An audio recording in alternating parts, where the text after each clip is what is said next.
चलिए देखिएगा, right to freedom. Freedom मतलब आजादी। आजादी का भी अधिकार है। देखते हैं किस तरीके की आजादी का अधिकार है। क्या आज के आज मेरे हाथ में बंदूक आ गया, मैं जिसको मर्जी गोली मार दूंगी? यही तो आजादी होती है ना। है आप एज ए स्टूडेंट आप आजाद है कुछ भी करने के लिए। इसका मतलब यही होगा शायद, राइट टू फ्रीडम में। लेकिन हम जो सोच रहे हैं वो राइट टू फ्रीडम में नहीं है। आजादी होते हुए भी कोई आजादी नहीं है। ठीक है, तो वही हमारा राइट टू फ्रीडम है। देखिएगा, freedom means absence of constraints. Constraints मतलब पाबंदियां।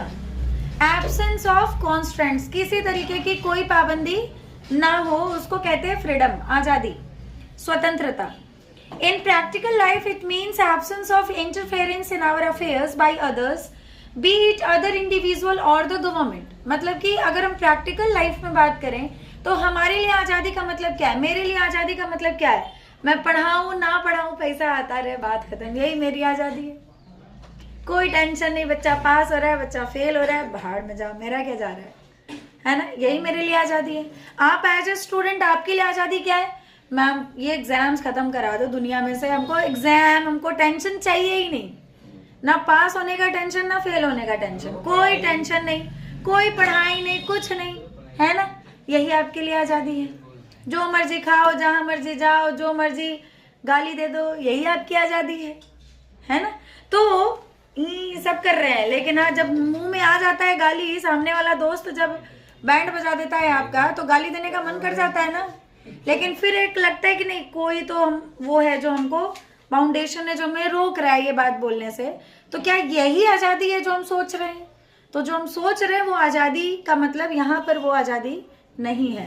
ठीक है, रियल लाइफ में आज़ादी का मतलब कुछ और होता है। We want to live in society but we want to be free.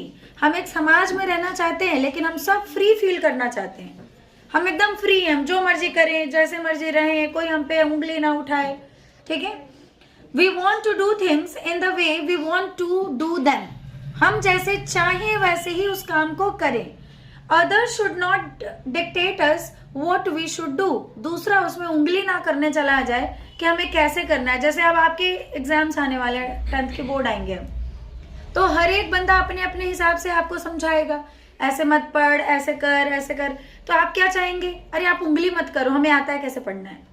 ठीक है, तो वैसे ही as a member of the society हम भी यही चाहते हैं कि बार बार हमारे काम में कोई उंगली करने ना आ जाए।